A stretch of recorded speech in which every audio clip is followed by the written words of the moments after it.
Ladies and gentlemen, let me begin the second session of the conference today. This session will address the topic of advancement of IT technology and improving the efficiency of the Ombudsman. And it is my great pleasure to introduce to you Ms. Connie Lau In-hing as chair for this session. Ms. Connie Lau graduated from the Chinese University of Hong Kong and took up her appointment as the Ombudsman of Hong Kong in April 2014. Prior to her current role, Ms. Lau was the chief executive of the Hong Kong Consumer Council. She has wealth of experience and expertise in public administration, including her long and distinguished career with the Hong Kong Consumer Council.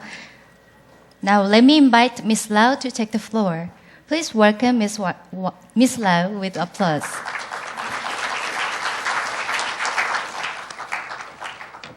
Thank you.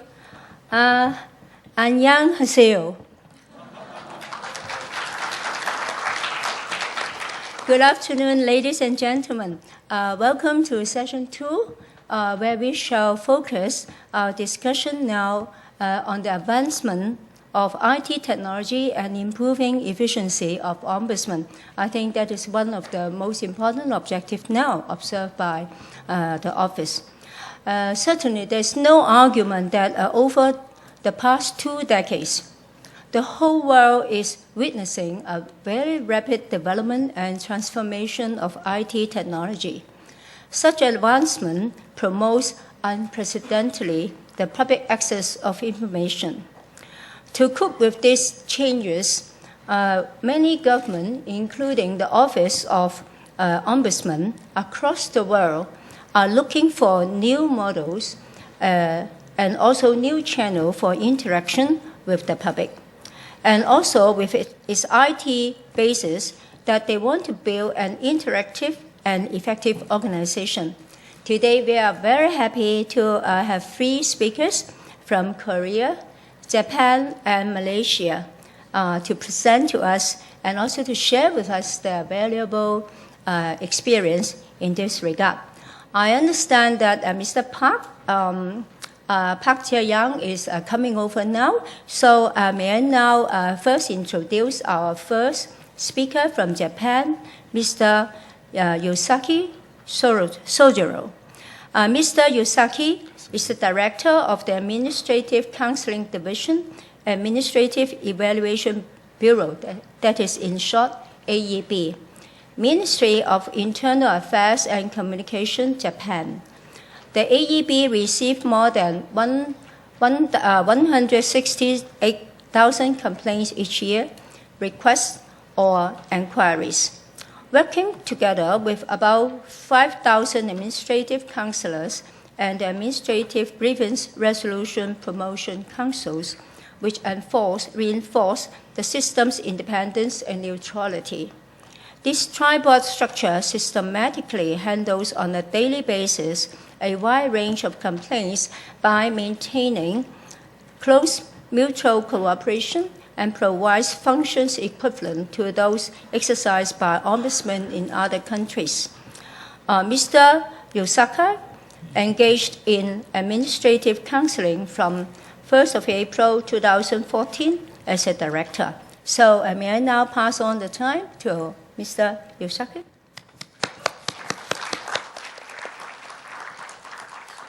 Thank you very much, Madam Chair. Ladies and gentlemen, honorable ombudspersons, it is indeed an honor to have an opportunity today to introduce the Japanese ombudsman system, focusing on its utilization of ICT and just installed new database.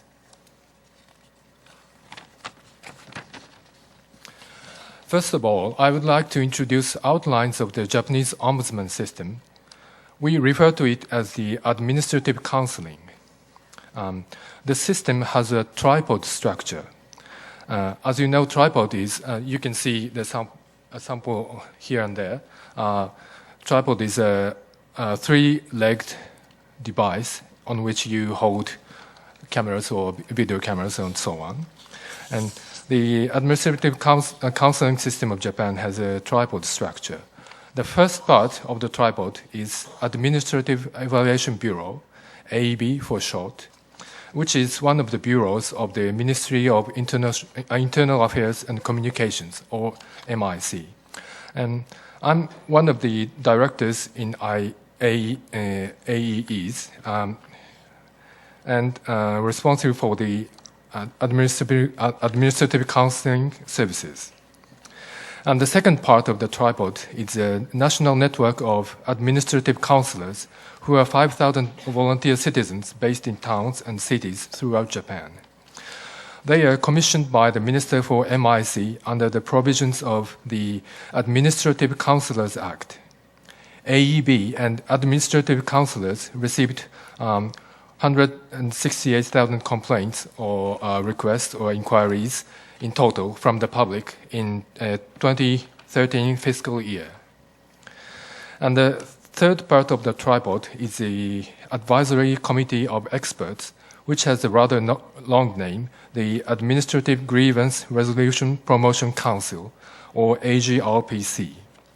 The Council is an advisory body to the Minister for MIC and is composed of 7 experts from non-governmental circles. There are 13 AGRPCs in total, 1 is in Tokyo, and the rest are in 12 larger cities. And I'd like to add something to the scope of the administrative counseling. Listening to the presentations in the morning sessions, I learned that some ombudsmen in other countries deal with anti-corruption issues or human rights issues. But in Japan, there is no restriction on the area of complaints the general public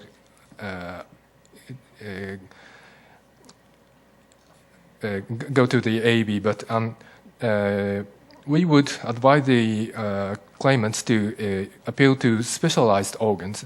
In the case of corruption, we would advise they go to police or public prosecutors. And in the case of human rights issues, we would advise them to go to human rights commissioners, who are also appointed by one of the ministers, and there are about 20,000 commissioners throughout the country. And let me go to the next slide. I'd like to explain first of all the Administrative Evaluation Bureau, the AEB, and its functions. It is a bureau, as I said before, of the Ministry of Internal Affairs and Communications. The AEB reviews the activity of the national government of Japan to promote overall improvement in the administrative system or operational defects through its 3 functions. First and foremost, it provides the administrative counseling service, which speaks for itself. And secondly, it conducts so-called administrative inspection. The AEB carries out nationwide surveys of the policies and administrative procedures of the government organs in order to identify specific issues and agendas. Sometimes, specific complaints received via administrative counseling provide clues to AEB inspections. The third function is policy evaluation. The AEB oversees the policy evaluation tasks of all ministries and ensures they are properly implemented. It also reviews each ministry's policy evaluation reports to ensure their objective and rigorous implementation. Thus, by means of these 3 functions, in its capacity as a quasi-impartial and independent governmental organ, the AEB is able to make appropriate recommendations to the government organs for the purpose of improving their services, thus enabling the realization of reliable and high-quality government activities. Now, please go on to the next slide.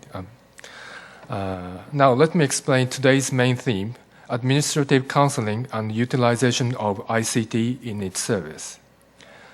We all benefit from ICT these days in multiple ways, and yet thorough computerization started only a few decades ago. The Japanese government first introduced inter-ministries shared computer system in the 1970s as a means of streamlining its operations. Thanks to the computer, we were able to draw statistical information from the pool of complaints lodged by the public. This was the beginning of the utilization of ICT in administrative counseling. AEB local offices recorded data related to the complaints from the public on floppy disks and sent those up to AEB head office for compilation of national statistics. This process of gathering local data and compiling national statistics would take about 3 months. Good old days. In addition, AEB needs to manage records on the 5,000 administrative counselors. Up until 1996, each local AEB office managed records on the administrative counselors of that area independently. These records included basic personal information about the counselors, the year they were first commissioned, and so on. In 1996, AEB head office introduced a new database for managing records on the administrative counselors, which standardized the format of the records throughout the country. The 1996 system facilitated effective and efficient selecting process of administrative counselors for job training sessions, workshops, and so on. Intranet, however, had not yet been introduced, so each local office continued to transfer data to the head office by floppy disks. Along with installation of the MIC intranet, in 1999, the AEB set up and began operating the administrative counseling filing system. This system enabled each AEB office to enter itemized detail on the cases, such as name of complainant, a summary of the case, the authorities or agencies concerned, laws or regulations concerned, and so on. It facilitated statistical proceeding of the cases received via administrative counseling and enabled the analysis of trend. As a byproduct, the system could be used as a sort of manual, providing model answer to complainant by AEB staff, as they could enter keywords to search for similar cases in the filing system. Thus, computer was no longer just a tool for compiling statistics, but a highly effective resource for identifying people's real needs through the complaints they lodged.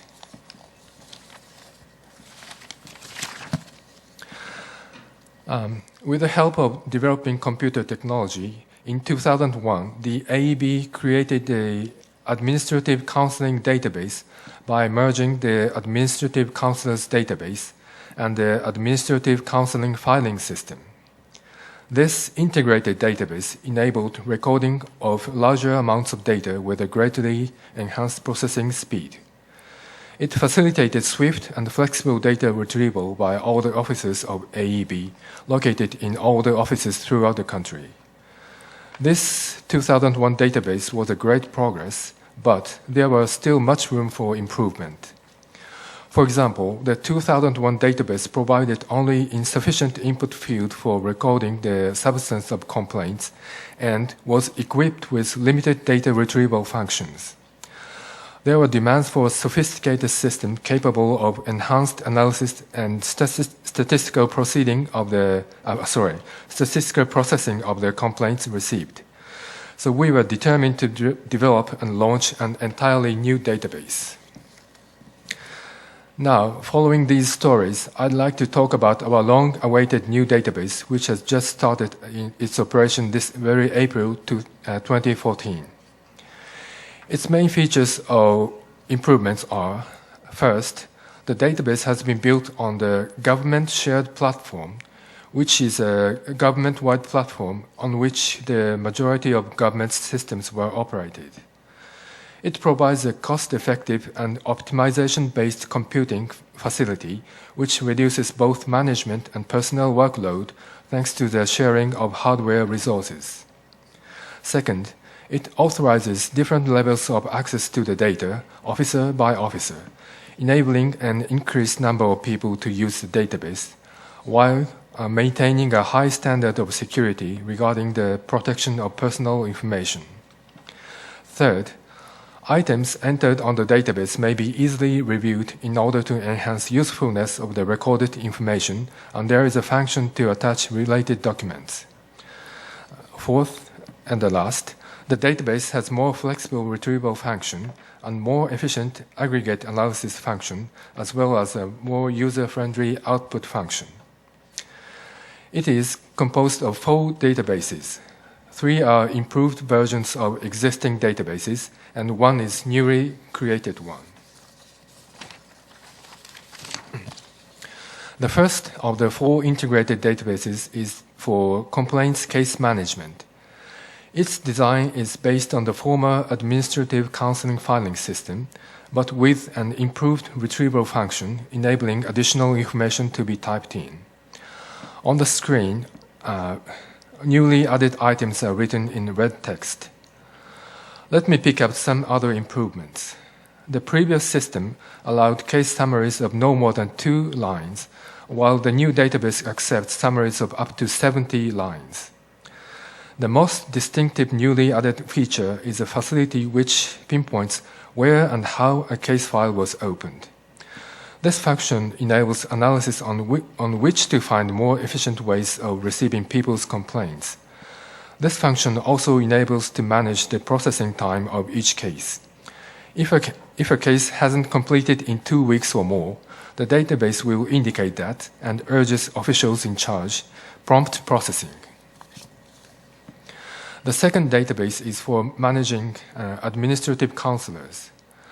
Along with keeping the counselors' personal information, it is necessary to keep their various records in order to support their activities as counselors. For example, the analysis on each counselor's performance records helps to select necessary job training or workshops. It enables the registration of what kind of complaints were received by which counselor, with a summary of the complaint and other details.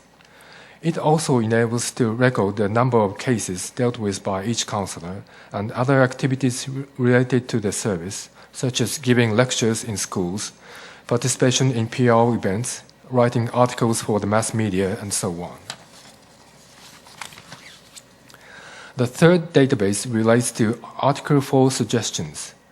The Article 4 of the Administrative Counselors Act stipulates that administrative counselors may submit their suggestions or proposals to the minister for the MIC when they come up with any clue for possible improvements on administrative operations during the course of their duties. We refer to these as Article 4 suggestions. This provision permits counselors not only receiving complaints, but also acting positively towards government activities. The 2014 system enabled to register those suggestions on the database, and AEB officers can retrieve them when necessary. The processing time of each suggestion is indicated on the system. The fourth database covers the activity of the AGRPC. As I explained before, AGRPC, or the Administrative Grievance Resolution Promotion Council, is an advisory body to the Minister for MIC, the Ministry of Internal Affairs and Communications. There are 13 AGRPCs in Japan, including the one located at AEB head office in Tokyo. In order to expedite solutions for the cases which require changes in laws and regulations, or necessitate budgetary action arising from grievances received by administrative counseling, the Council has the function and capacity to reflect its own opinion on the AEB's mediation, which is a sort of recommendation to be presented to the government organs concerned. The database enables the registration of the cases referred to AGRPCs. For each AEB official, it is very informative to retrieve these cases as they deal with rather complicated and deep-rooted issues relating to government activities. Well, I hope my presentation gives you some idea of our new integrated database and how its improved functions are contributing to the daily work of AEB officials who carry out administrative counseling service. In recent years, the environment in which the government do its business has become considerably complex and complicated. Japanese Ombudsman, the tripod system, is required to keep pace with the rapid social change and enhance its ability to analyze complaints from the public and offer appropriate solutions to them promptly. Sometimes complainants who are in difficulties don't have clear vision of what they wish to resolve because the problem they face are complicated. Some complaints might require coordination between several different parties involved. Consequently, extracting the issues related to government activities from the mass of complaints presents quite a challenge, as well as identifying the government organs responsible for these issues. We are continuously making efforts to improve our skills in handling complaints.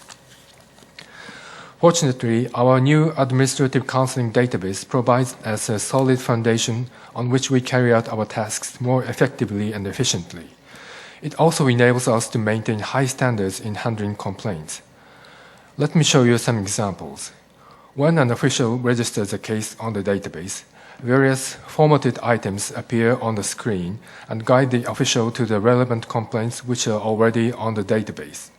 Thus, the accumulation of useful case precedent builds up, which our staff can refer to in the future. Also, the database indicates the elapse of time since the case was registered. This function facilitates the speeding up of the handling of cases. Then various features of the new system help us to keep up the quality of our jobs of handling the cases in high standard. Thanks to the sophisticated retrieval function of the new database, we can sort cases by where and how they were received. For example, over the phone, via internet, or through face-to-face counseling, and so forth. Thus, by analyzing the attributes of big volume of complaints, we are able to allocate resources more effectively. Also, we can sort cases by the administrative areas and analyze trends from which we can perceive more clearly people's underlying administrative needs. The AEB plays the role of a window onto the day-to-day world of the general public, instantly picking up people's individual needs and extracting underlying administrative issues from them and ultimately leading to the overall improvement of public administration. We have only just started to use the new database, and we are resolved to make every possible use of its new functions so that we can bring about improvements in the public administration, correct operational defects, and all in all, make a positive contribution to public well-being in Japan. Thank you for your attention.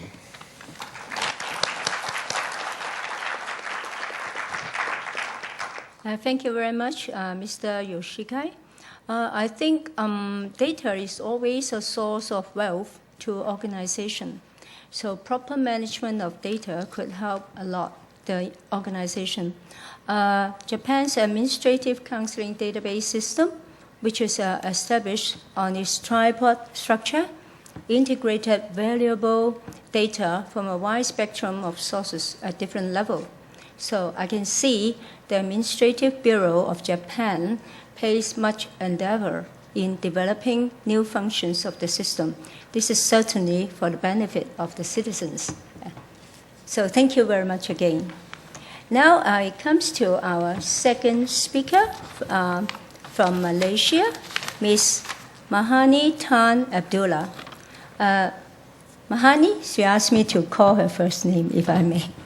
Mahani graduated with degree in History and International Relations. She joined Civil Service Malaysia in 1979 and has served the government for close to 35 years in various capacities. And Mahani sits on a lot of public boards. And for public service, she served in National Registration Department, Public Service Department, Ministry of Housing and Local Government, Ministry of International Trade and Industry, Ministry of Domestic Trade and Cooperation, and Consumerism as Deputy General Secretary General. So currently, she's the Director General of Public Complaints Bureau. This job since January 2013. So without further ado, may I now ask Mahani to give her thought about the data system. Thank you very much. Okay. Thank you, Connie. I first realized it must be a joke for me to talk about IT when I'm sitting next to Korea and Japan. Mm-hmm. But nevertheless, since I've given my commitment to put out a paper on IT, I just want to say that it is not a paper on IT, but more on the development of complaints management in Malaysia through the use of IT, and it's just a way of sharing of experience. I'm not an IT person, but so I will not be able to talk so much about systems per se, but rather complaints management.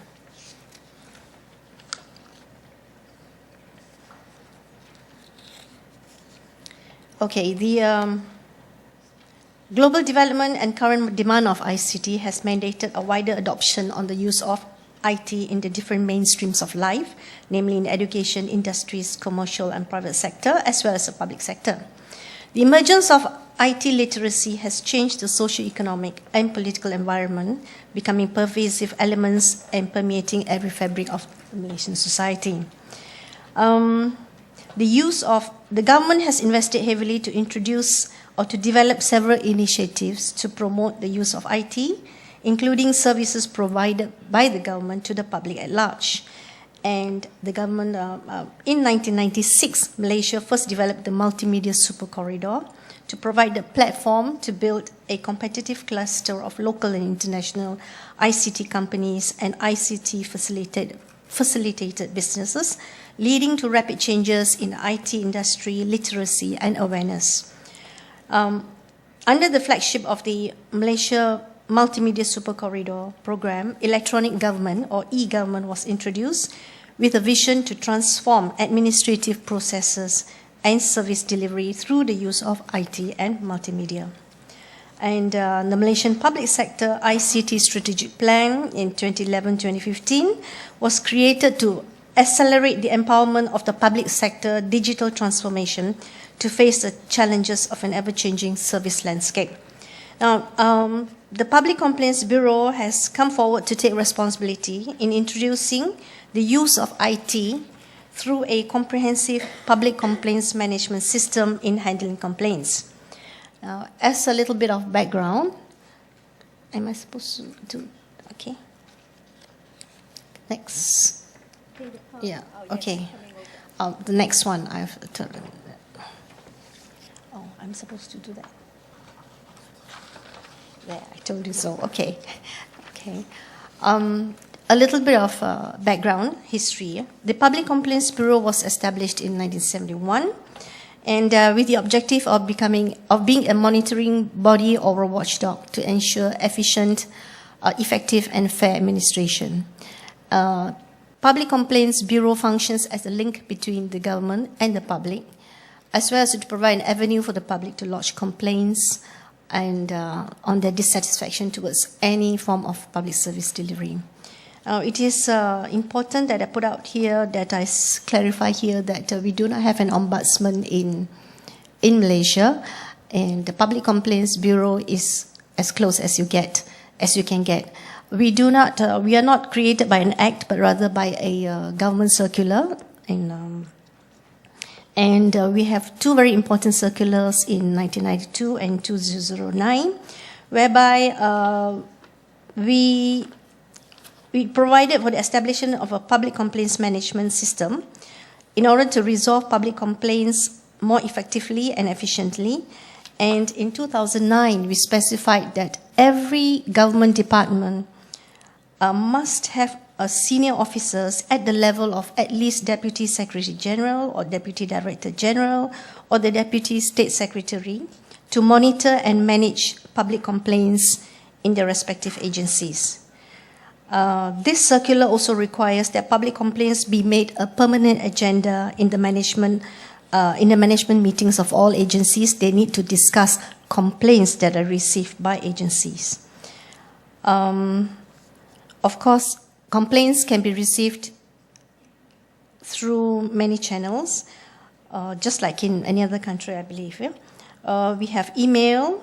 Some of them put it on YouTube, Facebook, Twitter. Some share photos on Instagram. And we have complaints through letters, telephone, fax. And we have walk-ins. And the Public Complaints Bureau also have proactive programs whereby we set up a complaints counter in public places, just for the public to come forward and put up channel their complaints to us. Now, on the development of the IT system, okay, when we started in 71, 73, complaints are handled manually.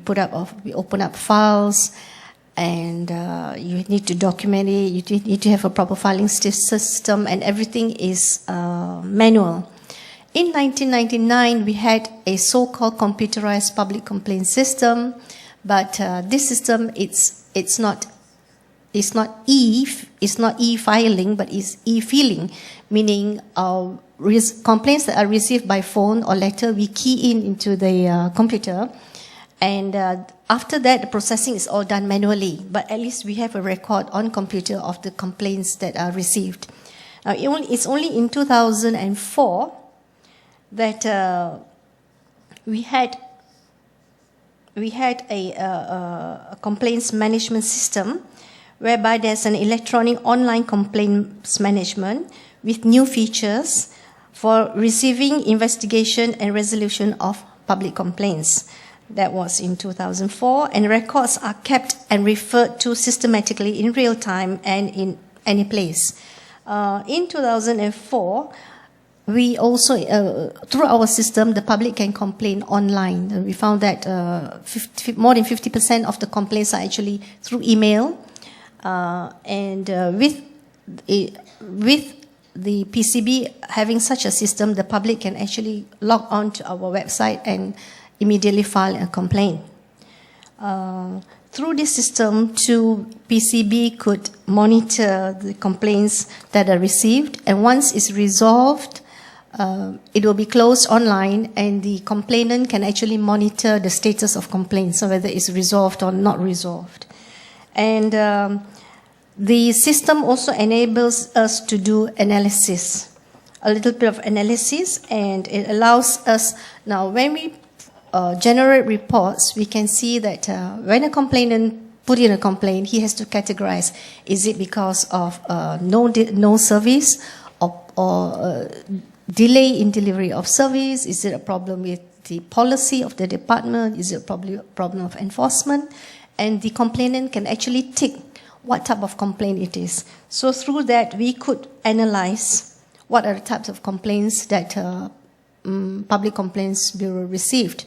Now, I need to highlight that while Public Complaints Bureau has developed its own system, the ministries and government agencies have also developed their own systems. And so we decided to develop a system for the many agencies that allows them to receive complaints online and to do a little bit of analysis. So there's a problem then that existed because Public Complaints Bureau has one system, and we developed another system for the ministries to use. So way back in 2013, we've decided to merge the two systems, and so that there's only one system for complaints. And through the system, when a complainant actually complains about something that we feel should be resolved by another ministry, it is automatically goes to the other ministry's website. And Public Complaints Bureau needn't have to resolve the complaints. It goes straight to the ministry. But we have an advantage in the sense that if they use our system, we can monitor. There's an alert system that says that if you're given 2 weeks to resolve the problem and you haven't done it, there'll be a red or green light. If you resolve it, it's green. If you haven't resolved it, it comes out as red. So we could monitor the agencies that uses our system on whether they're resolving it on time. I think there have been complaints against the Public Complaints Bureau that says that you're not doing complaints management. You are like a postman. When we receive complaints, we straight away channel it to the right ministry for them to resolve. But our work is based on the understanding and the cabinet decision that we should not be resolving complaints for ministries. They know best what should be done. And the important thing is for Public Complaints Bureau to be a monitoring agency. That means we look at whether you are handling your complaints within the time frame, whether you're resolving it within 2 weeks or a month. And we only look at cases that you are unable to resolve. Systemic issues will come to, or recurring complaints will come to Public Complaints Bureau. So we would prefer to be a watchdog whereby we would rather check the way you handle complaints and to analyze whether there are some systemic issues, some problems with your policies. So based on that, we decentralize. Through this system, actually, we are decentralizing complaints management to the agencies. We would like to be the so-called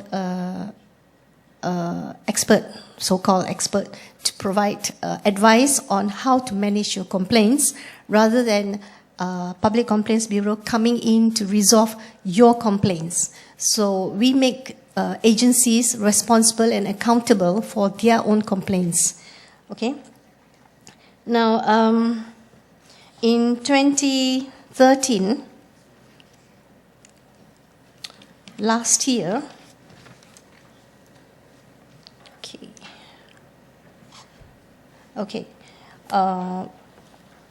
we decided that the Public Complaints Bureau needed to focus on its role as a monitoring body, while the resolution of complaints should be the responsibility of the agencies themselves.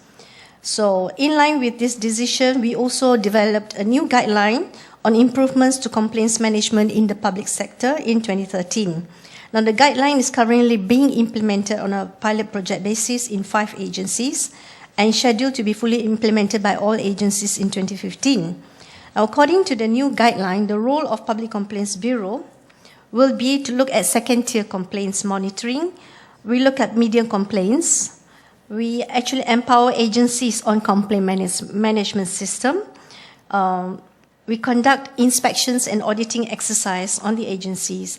And of course, there's a permanent committee on public complaints that is chaired by the Chief Secretary to the Government of Malaysia, which we will continue to do.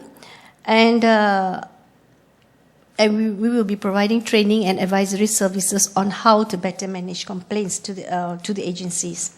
Okay. The role and responsibilities of public agencies, on the other hand, is that they have to assign a specific complaints management unit to handle complaints. Previously, the complaints was handled by the public relations officers, and when somebody asks what's happened to the complaint, the PRO will say, I'm waiting for feedback from the head of department. There's no feedback. So that is not a good excuse. So we have asked them to set up complaints management units, and they themselves need to implement proactive programs. They need to go down on the ground and listen to the voice of the people, to the complaints that are coming in. Just like what PCB was, Public Complaints Bureau was doing, we want the agencies to do the proactive complaints themselves, proactive programs themselves. And we also want them to self-regulate and have a KPI achievement in complaints management. In a way forward, each agency will have a KPI which says that 85% of your complaints must be resolved within 15 days. The rest of it, if you can't resolve 15 days, you need to have a justification. And we wanted also the agencies to have a reliable ICT system. There are some agencies that are still doing complaints manually, or they have their own different systems that doesn't allow them to analyze trends or systemic issues. So the agencies that do not have systems, the Public Complaints Bureau came up with the system and provided to them free of charge. And we also want agencies themselves to set up committees that look at systemic issues themselves. And if every time they have a meeting of the committee on complaints, they need to send their minutes to PCB for monitoring purposes to ensure that they're doing their job. And complaints management training must be implemented must be part of the training program of every agency.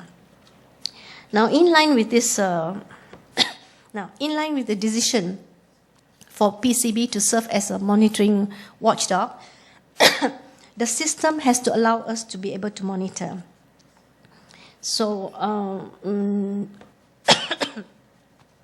in 2014, we developed a system which actually integrates the current systems into one so-called super system, but there are still some enhancements to be done.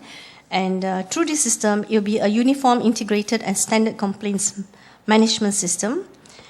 It will be wholly integrated. It combines a PCB system with the other systems that we develop for agencies, and to have additional features to be used by the agencies in processing complaints, such as service level agreements, alerts when timelines and SOPs are not met, and business rules such as closure of cases. When a case is resolved, the system will automatically close the case.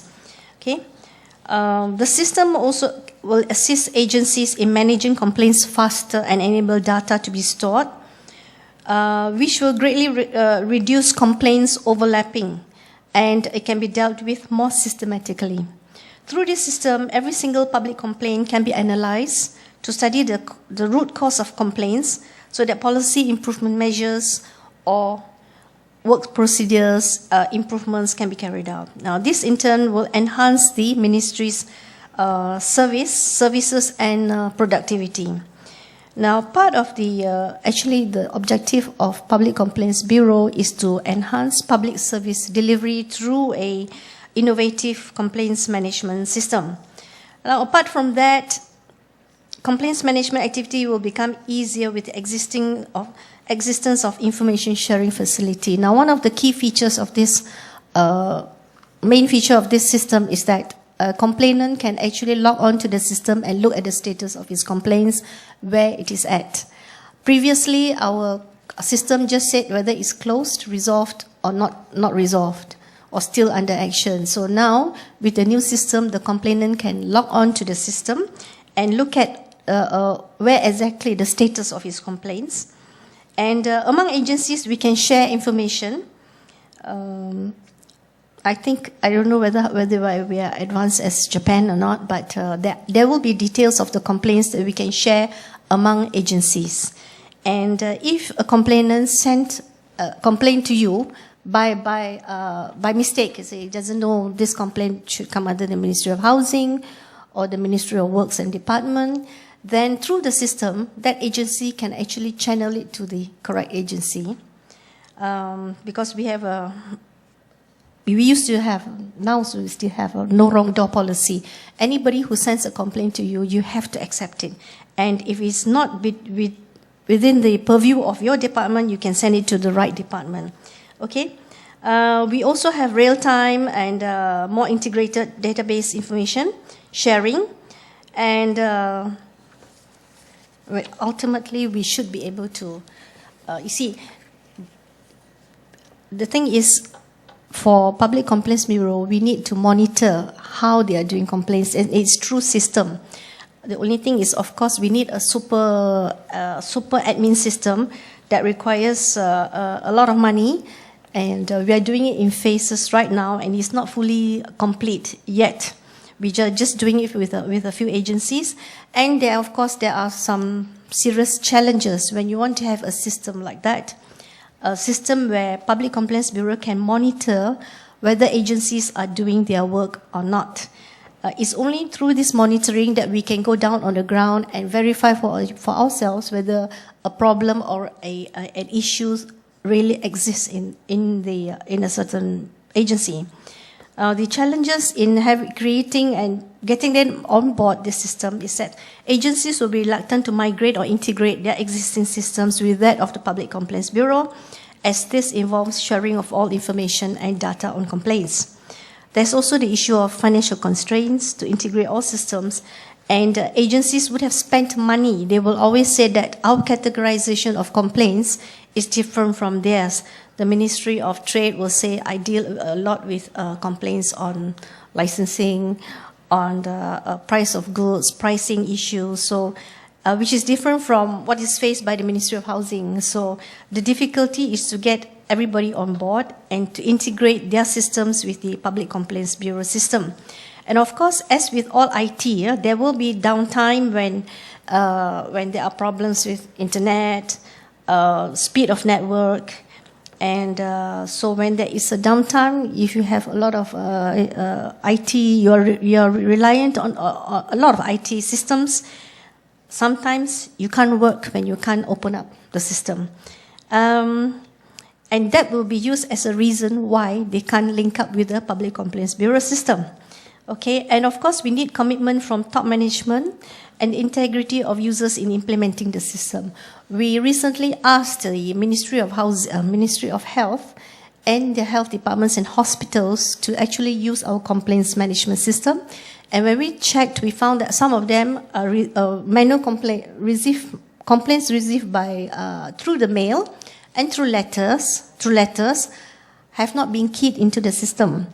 They thought so. We went there, we saw a pile of complaints which they did not want to key in. So there's still that you need the buy-in and integrity of people receiving complaints through letters and phone, that they need to key in the complaints in order for public complaints management to monitor.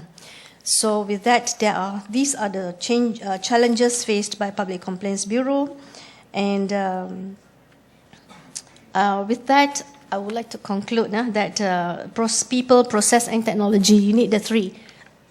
Technology alone doesn't help in resolving issues, and we still need the analysis part and all that still need to be done by Public Complaints Bureau, but it can be a tool for us to monitor. And I'm not sure whether I mentioned just now that Public Complaints Bureau actually would go down and check on the systems and processes. Rather than just with the data, it's an indication, and it provides the data that allows us to go further and to probe deeper on complaints, which is what eventually the Public Complaints Bureau would want to do, to look at systemic issues. And we also have, of course, we have similar constraints, even like what is mentioned by Canadian Ontario Ombudsman, that we need moral suasion for departments to come on board, and because we do not have the enforcement power to actually manage all complaints. But I just want to say that complaints involving corruption, we send it directly to the Malaysian Anti-Corruption Commission. So cases that are being dealt with by the court or any arbitration body, we do not handle it because we don't have, it's beyond, it's stated in the circular, we do not handle everything. We just channel it to the right bodies. So with that, thank you, Chair. Thank you very much, Mahani. Although you are very humble in saying that there is a lot of downside and there's a lot to do. But I'm sure those present will agree with me that Malaysia pays great attention on the complaint management, as seen from the involvement of top-level management in each public agency. It is indeed important to secure their support and resources in order to achieve a quality management system. And also your data management system covers every step of complaint management, from complaint submission, processing, and real-time monitoring to review and analysis. And also your government develops the innovative and web-enabled integrated complaint monitoring system for agencies. That is the ISPAAA. I think that is a very good move. And what's more, that you continue your effort in improving the system by adding infrastructure, help desk model, and incorporated features for the system. I'm sure all this greatly helps the agency to achieve greater efficiency, uniformity, and effectiveness. Thank you very much for your sharing. And so we are very happy that I saw the arrival of Dr. Park Yang. Dr. Park will be our third speaker to tell us about more about the IT management system. May I now introduce Mr. Park's CV? Mr. Park was appointed as Vice Chairman and Secretary General of the Anti-Corruption and Civil Rights Commission, which is Korean National Ombudsman Institute, in 2011. Majoring in economics at Seoul National University, Mr. Park earned master's degree at Seoul National University in 1984, followed by PhD in 1998. So Mr. Park passed the 25th Higher Civil Service Examination for Administration Service and started his public career at the Ministry of Interior. Mr. Park also served on many public boards that include, among others, the governors of Hampine Country, the Director General for Balanced Development Financial Planning at the Ministry of Planning and Budget, Director General of Headquarters for Local Balanced Development Support at the Ministry of Government Administration and Home Affairs, just to name a few. So may I now invite Mr. Park to share with us your experience in this regard. Thank you very much. And Mr. Park will be giving his speech in Korean. So international participants, please use the receiver to listen to his speech. 예, 감사합니다. 제가 국회 정무위원회 출석을 위원장님하고 번갈아 가면서 하는 바람에 오전에는 제가 국회에 있었습니다. 그래서 위원장님하고 교대하고 왔습니다. 제가 영어를 잘 못하기 때문에 한국말로 하겠습니다. 안녕하십니까. 저는 대한민국 국민권익위원회 박지영 부위원장입니다. 각국 국민들의 고충 해결을 위해 일하시는 여러분들이 모인 자리에서 설명할 수 있게 된 것을 큰 영광으로 생각합니다. 저는 오늘 대한민국 정부가 운영하고 있는 국민신문고 시스템이 어떻게 발전해 왔으며 앞으로 그 역할을 어떻게 확대해 나가고자 하는지 이 자리에 계신 옴부즈만들과 공유하고자 합니다. 이 발표는 먼저 국민신문고가 탄생하게 된 배경을 잠시 설명드리고 그동안의 연역과 국민신문고의 주요 기능들을 소개해 드리겠습니다. 그리고 국민신문고가 어떤 성과를 가져왔는지 설명드린 다음 옴부즈만 서비스 확대를 위해 앞으로 국민신문고를 어떻게 발전시키고자 하는지 말씀드리겠습니다. 먼저 국민신문고 탄생 배경에 대해 설명드리겠습니다. 여러분도 아시다시피 최근 10여 년간 현대사회는 컴퓨터, 인터넷, 스마트 기기 등과 같은 정보통신 기술의 급속한 발달을 이루었고 누구나 마음만 먹으면 원하는 정보를 언제 어디서나 접할 수 있게 되었고 자신의 생각을 쉽게 전파할 수 있게 되었습니다. 또한 빠르게 변화하는 사회에서 정부가 해결해야 될 문제는 점점 복잡해지고 정부에 대한 국민들의 기대 수준이 높아지면서 국민과 소통하고 협력하는 협치의 중요성도 강조되고 있습니다. 세계 각국은 IT 기술을 기반으로 한 국민과의 새로운 소통 방법을 고민하게 되었습니다. 한국은 이러한 IT 기술의 강점을 행정에 접목시켜 가장 잘 활용하고 있는 국가 중에 하나라고 생각합니다. 세계적으로 인정받는 한국의 IT 기술은 한국을 전자정부 강국으로 알리게 하는 중요한 기반이 되었고 이렇게 발달된 IT 기술을 활용하여 2005년 국민신고라는 시스템을 구축하였습니다. 그리고 이 시스템은 한국의 국가 옴부즈만인 국민권익위원회가 운영하고 있습니다.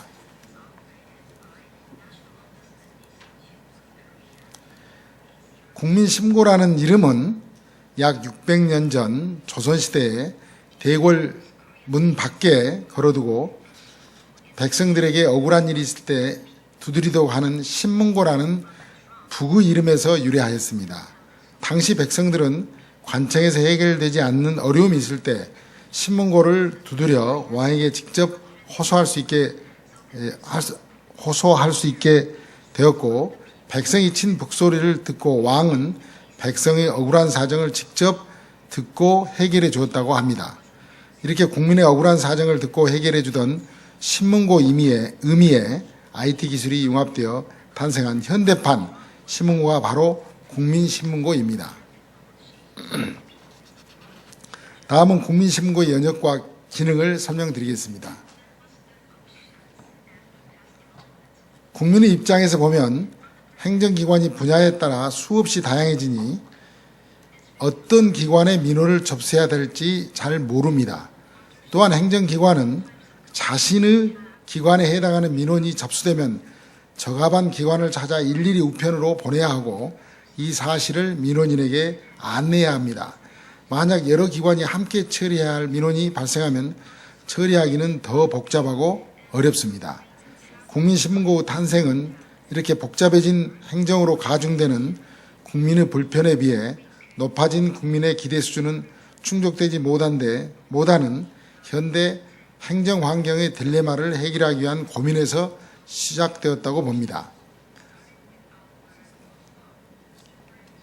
국민신문고는 2005년 8월 7개 중앙행정기관 민원 처리 시스템을 통합하여 시작되었습니다.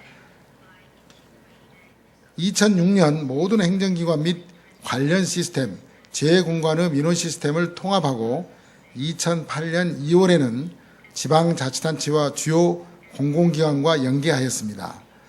2009년에는 사법부 민원 시스템과 연계하였고 2011년에는 전국 시도교육청 및 관할 지원청 민원 시스템 통합을 완료하는 등 점점 그 범위를 확장하여 2013년 말 현재 민원 시스템 통합기관은 478개, 연계기관은 262개로 국민신문고를 이용하는 기관의 총수는 무려 740개에 달합니다.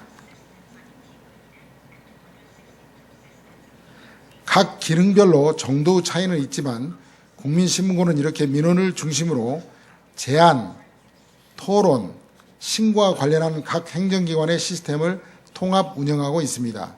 그리고 바로 이것이 국민신문고가 전 공공부문을 연결한 범정부 대표 온라인 소통 채널이라고 불리는 이유입니다.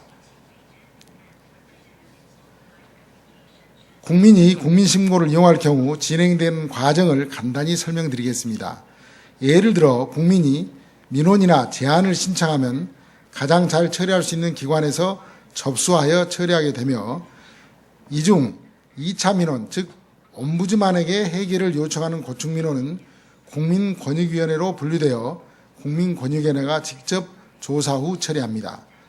그리고 이러한 과정은 처리 단계별로 국민에게 실시간 통보되고 국민의 만족도 평가를 통해 각 기관의 서비스 수준에 대한 관리도 가능합니다.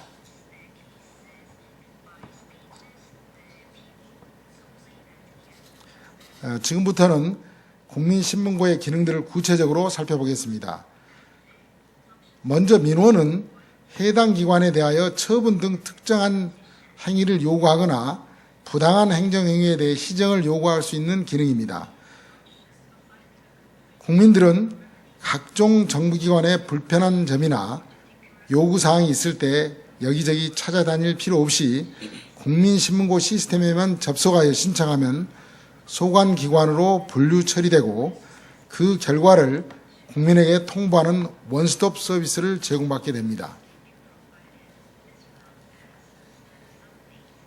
특히 국민권익위원회는 점차 증가하는 결혼 이민자, 이주 노동자 등의 국내 거주 외국인과 재외국민 권익보호를 위해 2008년 영어, 중국어, 일본어를 시작으로 국내 거주 1만 명 이상인 외국인 대상 민원 창구를 지속적으로 개설해 왔으며 현재는 베트남어, 태국어, 몽고어, 인도네시아어 등 12개 언어의 외국어 민원 서비스를 제공하고 있습니다. 먼저 제안입니다. 제안은 정부 정책 및 제도에 대해 국민들이 창의적인 아이디어를 수렴하여 정책에 반영될 수 있도록 하는 기능으로 국민들은 정부가 하는 모든 일에 대해 좋은 아이디어가 있을 때 국민신문고를 통해 의견을 제시할 수 있습니다. 제안은 국민과 공무원이 할 수 있으며 심사를 통해 우수한 제안은 정책에 반영하고 제안자에게는 포상을 하고 있습니다. 정책 토론은 정책이나 사업 시행, 법령 제정 등에 대해 국민들의 다양한 목소리를 수렴하여 반영할 수 있는 온라인 토론의 장이라고 이해하시면 됩니다. 정부는 정책, 사업, 법령 등을 토론방을 통해 국민에게 공개하고 국민들은 이에 대한 의견을 자유롭게 제시하거나 설문조사와 같은 의견조사에도 참여할 수 있습니다. 최근에는 국민신문고에 각종 신고 기능이 추가되었습니다. 행정기관은 잘못된 예산 집행 사례를 신고하고 예산 절감 방안을 제안할 수 있는 예산 낭비 신고를 비롯하여 국민의 건강과 안전, 환경, 소비자 이익, 공정한 경쟁 등 공익을 침해하는 행위를 소관 행정감독기관에 신고할 수 있는 공익신고 창구를 운영하고 있습니다.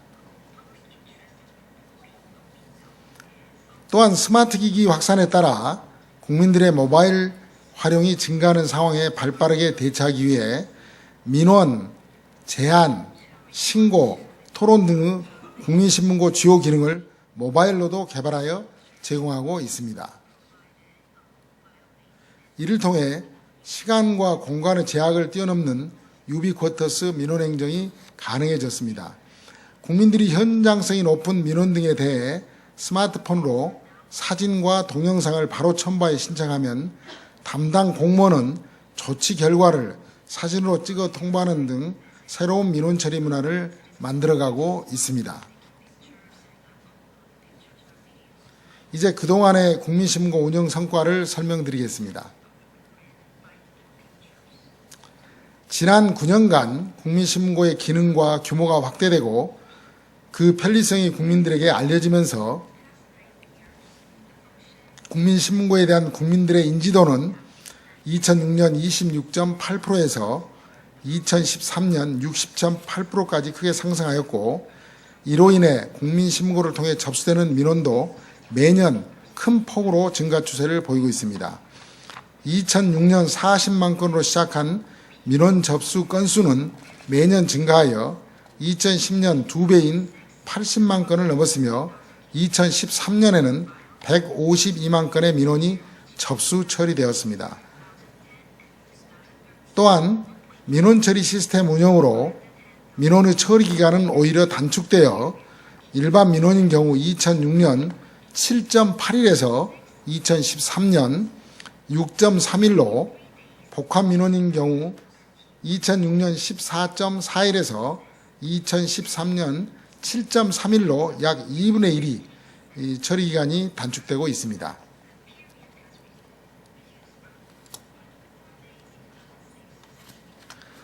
다음은 제안에 대한 국민들의 참여도 꾸준히 증가하여 2005년 16,000여 건에 불과하던 제안이 2013년에는 11만 3천 건의 국민의 아이디어가 접수되어 그중 3,200여 건이 실제 정책으로 채택되었습니다.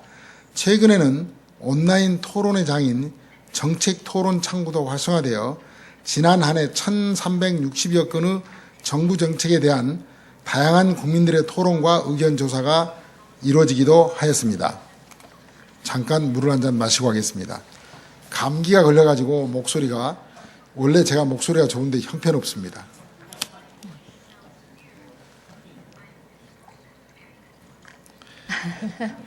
No, it's 죄송합니다. still very good.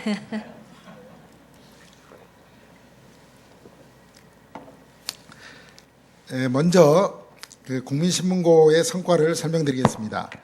국민신문고의 운영으로 한국 정부의 민원행정 서비스 품질과 행정 효율성은 크게 향상되었다고 봅니다. 국민들은 언제 어디서 어떤 형태로든 국민신고라는 하나의 창구에서 정부에 대한 민원을 편리하게 신청할 수 있게 되었고, 복잡한 행정체계에 대한 이해가 없어 어느 기관에 신청할지 모르는 경우에도 실시간 온라인 이송이 가능한 통합 시스템을 통해 신청과 동시에 민원 성격과 유형에 맞는 최적의 기관으로 배당되어 빠르고 정확하게 처리되기 시작했습니다. 또한 국민신문고 시스템에 축적된 많은 민원 사례들은 민원을 신청하기 이전에 본인과 유사한 문제에 대한 검색을 통해 문제를 해결할 수 있는 중요한 정보가 되었습니다. 국민들뿐만 아니라 행정기관 또한 국민신고를 통해 효율적인 업무 처리가 가능해졌습니다. 먼저 동일한 내용을 여러 기관에 중복 제출하면 각 기관 간 정보 교류가 되지 않아 동일한 내용을 여러 기관이 처리하는 행정력 낭비를 제거해 주었으며, 여러 기관이 공동으로 처리해야 하는 민원일 경우에도 온라인으로 실시간 협업 처리가 가능해졌습니다. 또한 통합 시스템에 누적되는 기관별 민원 정보는 민원 처리의 기관별 비교를 가능하게 하여 각 행정기관들의 민원 서비스 품질을 통합적으로 관리하고 지속적으로 개선할 수 있는 선순환 구조를 만들게 되었습니다. 국민신문고는 이렇게 한국의 전자정부의 대표 브랜드로 자리매김하면서 국제사회에서도 좋은 평가를 받고 있습니다. 구축 이듬해인 2006년 프랑스 세계 전자정부 대회에 탑 10에 선정되었고, 세계 옴부즈만 협회 아시아 지역 대표 사례로 선정되는 등 우수한 사례로 평가받기 시작하였습니다. 2011년 UN 공공행정상 수상 등 국제사회의 관심과 지지에 힘입어 2012년에는 튀니지 정부와 협약을 체결하고 국민신문고의 튀니지 수출을 추진하고 있습니다. 다음은 옴부즈만의 이 목적은 행정행위로 인해 발생되는 부당하고 불합리한 행정행위로부터 국민의 권리를 구제하는 데 있습니다. 그런 의미에서 국민들에게 보다 효율적이고 좋은 옴부즈만 서비스를 제공하기 위해서는 현재까지의 성과를 바탕으로 앞으로 더 발전시키고 추진해야 할 과제들 또한 많습니다. 이제 대한민국의 옴부즈만의 역할 확대를 위해 국민신문고가 앞으로 가고자 하는 방향을 말씀드리겠습니다. 먼저 한 건 한 건의 개별 민원 처리를 넘어 국민에게 불편 부당함을 유발하는 제도나 정책 또는 법률을 근원적으로 해소하는 기능을 활성화할 필요가 있습니다. 연간 100만여 건이 넘는 국민신문고 시스템의 빅데이터를 활용하여 민원을 사전에 예방하는 기능도 강화해야 합니다. 또한 국민신문고를 단순한 민원 접수 처리 시스템에서 한국 정부와 국민을 연결하는 대표적인 온라인 소통 창구로 확대 발전시키고자 합니다. 현재 옴부즈만 제도를 운영하는 대부분의 국가는 옴부즈만 직권에 의한 조사권을 인정하고 있으나 한국 경우 국민이 고충 민원을 제기하는 경우에만 이를 처리하는 신청주의를 채택하고 있습니다. 반면 부당한 행정처리나 잘못된 행정서비스에 대해 시정을 요구하는 민원은 계속 증가하고 있어 이에 대응하기 위해서는 한 건 한 건의 개별적인 민원의 처리를 넘어 국민의 권익을 침해하는 제도나 법률을 개선하여 민원의 발생 원인을 해소하는 것이 필요합니다. 따라서 국민신문고 시스템을 기반으로 지속적으로 제기되는 민원의 원인 해소를 위해 제도를 개선하는 기능을 더욱 활성화하려고 합니다. 국민신문고는 연간 100만 건이 넘는 국민의 소리가 축적되고 있습니다. 이러한 빅데이터를 활용하여 민원 발생 예측, 민원 동향, 발생 추이 등 의미 있는 정보를 다양하게 분석하여 각 행정기관에 제공함으로써 한국 정부의 각 기관들이 사후적인 민원 처리 중심에서 사전에 민원을 예방하도록 하는 기능을 강화해야 합니다.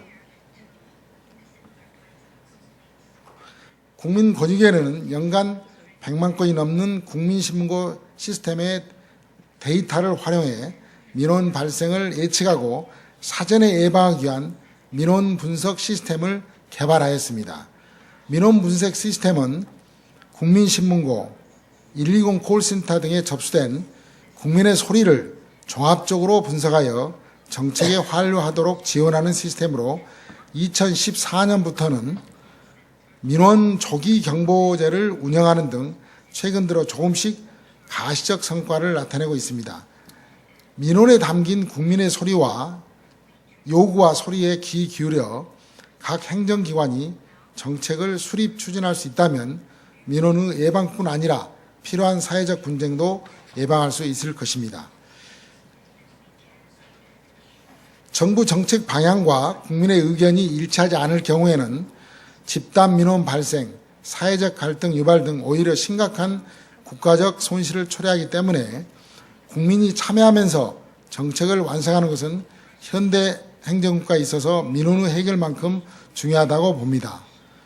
다양한 국민의 아이디어를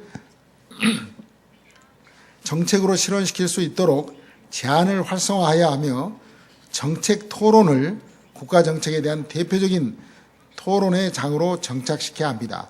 그러나 불행하게도 아직까지 한국 사회는 정부 정책에 대한 참여와 생산적 토론 문화에 익숙하지 않습니다.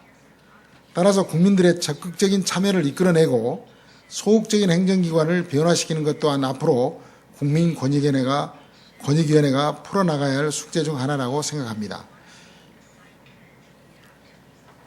국민신문고는 국민과 행정기관이 소통할 수 있는 창구로 계속 활발하게 확대되어 가고 있습니다. 여기 모인 각국의 옴부즈만들께서도 국민신문고에 대한 관심과 성원을 지속적으로 보내주시기 바라며 어떤 분야에서든 저희가 도움이 될 수 있는 부분이 있다면 기탄 없이 말씀해 주시기 바랍니다. 감사합니다.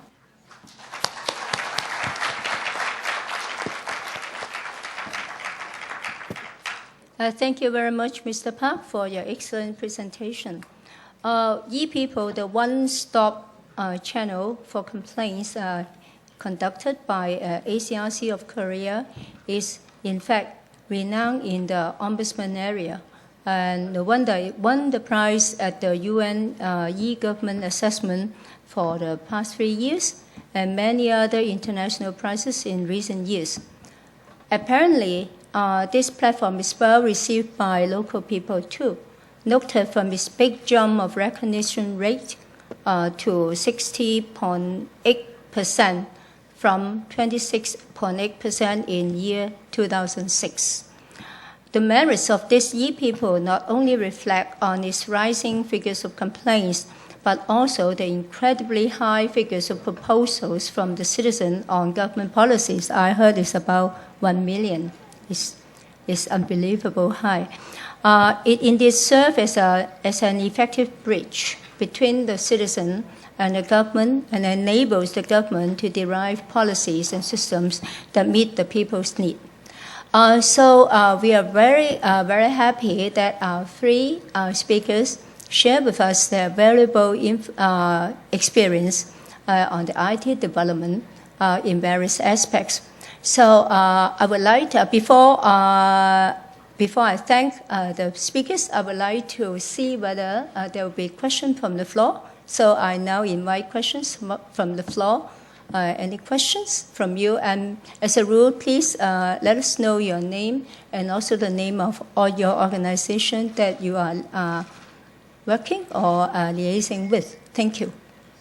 Any questions?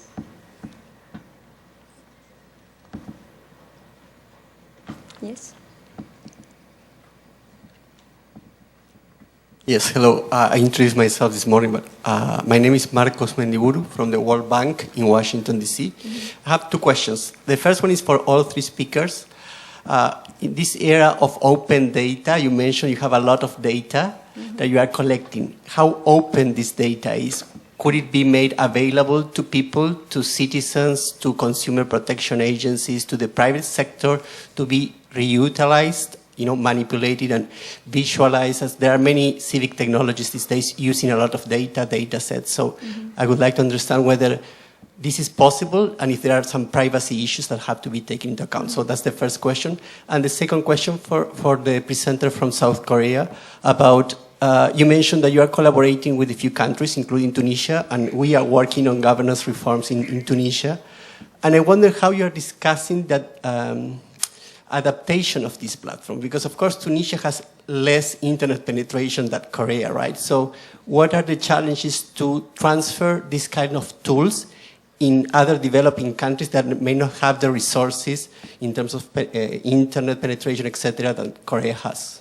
Thank you very much. May I now invite speaker of South Korea to answer question 2 as well as 1, and then followed by 2 speakers. Thank you on question 1. Thank you. Mr. Park? 예, 제가 설명드리겠습니다. 그 튀니지 같은 경우에는 IT가 발달되어 있지 않기 때문에 제가 한번 방문해 봤는데 모바일은 그러니까 핸드폰, 저희 스마트폰은 상당히 모바일은 발전되어 있습니다. 그래서 튀니지 경우에는 저희 국민신문고 시스템을 도입하더라도 오히려 모바일 쪽으로 이걸 발전시켜서 국민들이 모바일로 민원을 신청하고 모바일로 받을 수 있는 그게 가능하겠다라는 그 생각을 했습니다. 그리고 그쪽에 총리실에 계신 분도 똑같은 이야기를 했는데 아프리카 개발은행과 지금 공동으로 해서 저희 민원 처리 시스템을 도입하려고 지금 하고 있는 것입니다. Yeah. 또 다른 And also the first question, how open is the data? 예. 지금 한국은 저희가 가지고 있는 데이터뿐이 아니고 그 정부가 가지고 있는 모든 데이터를 가능한 한 많이 국민에게 오픈해주기 위해서 지금 박근혜 정부 들어와서 그 모든 정부 부처가 가지고 있는 데이터를 오픈할 수 있는 것은 다 오픈해라라고 지금 하고 있습니다. 그게 정부 3.0이라고 하는 정책인데 저희 위원회도 저희 가지고 있는 데이터 중에 개인 신상에 관한 것은 하기가 어렵습니다. 개인정보에 관한 문제가 있기 때문에. 그러나 그렇지 않는 데이터는 다 개방을 하고 있고 특히 민원 케이스에 또 비슷한 민원 케이스가 있는지를 민원을 처음에 제기하는 분이 찾아볼 수 있도록 그렇게 지금 데이터를 오픈해 놨습니다. 그래서 먼저 민원을 신청할 분이 저희 위원회에 이 시스템에 들어오면은 자기가 제기하려고 하는 그러한 민원이 언젠가 다른 사람이 또 비슷한 유형으로 민원을 신청했구나. 그리고 그 답은 뭐였구나라는 것을 알 수 있도록 해놨습니다. 답이 됐는지 모르겠습니다. Thank you. So, Mahani? Okay, thank you, Chair. We generate reports annually on numbers, meaning the number of complaints we receive, what's the complaints resolution rate, what are the categories of complaints. We publish that annually, and you can get it online. But data where when a complainant files a complaint, he can click on the box that he doesn't want his identity to be revealed. So when we forward the complaint to the agency, it will be just the case without his identity being revealed. So a complainant can actually choose not to reveal his identity. So we protect the identity of the complainant. And the complainant can only have access, we'll give him a password once he registers his complaint, and only he can read his case. He cannot read other people's cases. So that's that's very, yeah. cool. Okay. So, Mr. Yoshikawa? Yes. Thank you very much for raising the question about the data. Actually, on the administrative counseling system in Japan, we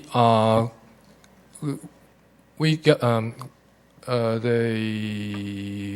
the people lodge the complaints on the basis of secrecy. I mean, the contents of the complaints are strictly protected by the government officials or administrative counselors. So it is not possible to make open the contents of the data, but by the use of Freedom of Information Act, the complainant himself can access how the data was processed, how the complaint was processed, and what kind of agency finally deal with that complaint. So thank you very much. We can see due vigilance has been used in various systems to make sure that while information is transparent, but also the data privacy is well observed. Thank you very much. So any other questions?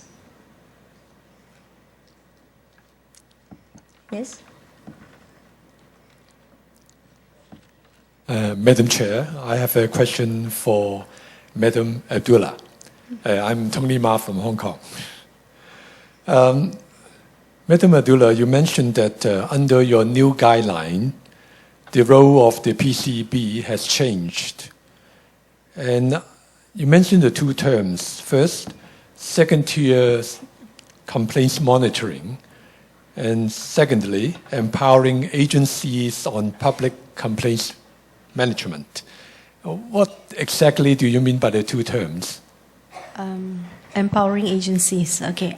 Second-tier complaints, meaning they would have gone to the department. So when it's the first time you're complaining, we will tell them, have you gone to the department to get your complaint addressed? You see, we have a lot of complaints, rubbish not collected, things that deal with everyday issues that we say the department is best suited to handle it themselves. We don't want to be calling agencies and say, hey, you have not collected rubbish in this street, what street.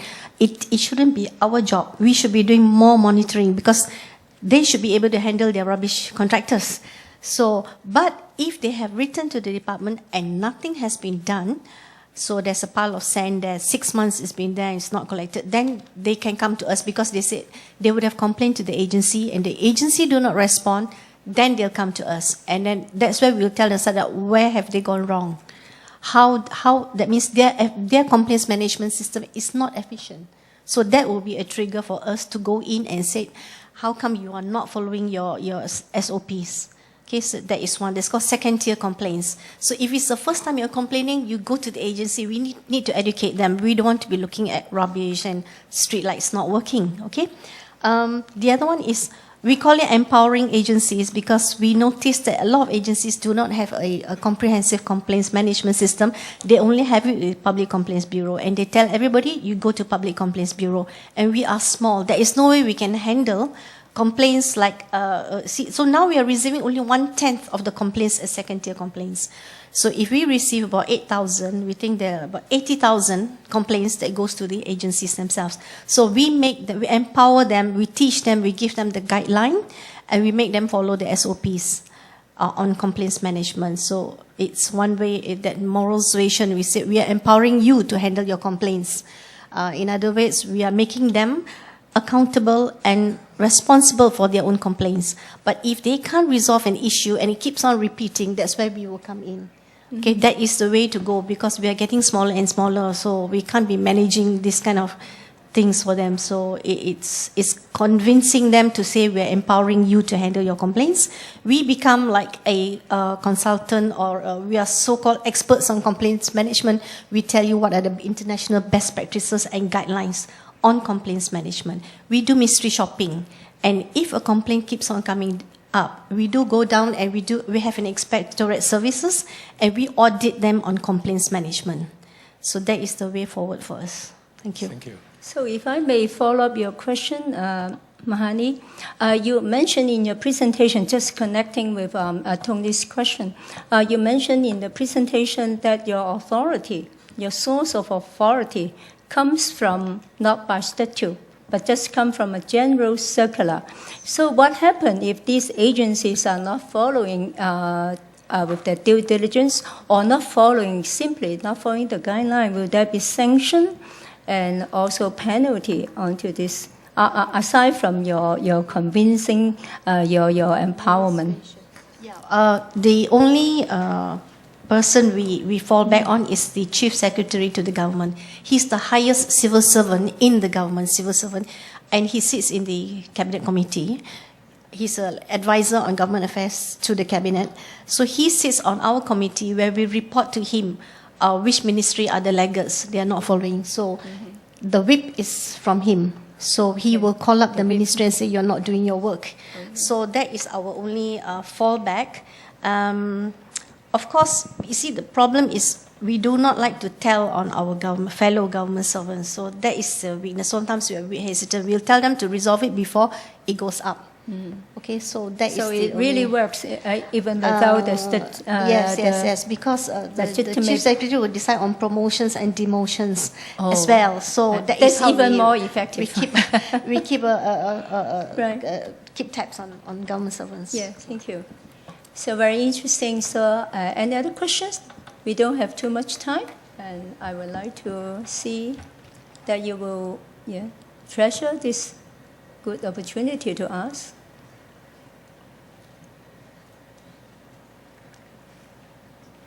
Okay. Any? No questions? So today we thank you very much for the precious time and also the very excellent preparation of our speakers. And now I would like to invite you to give a big applause to our speakers for their very, very important.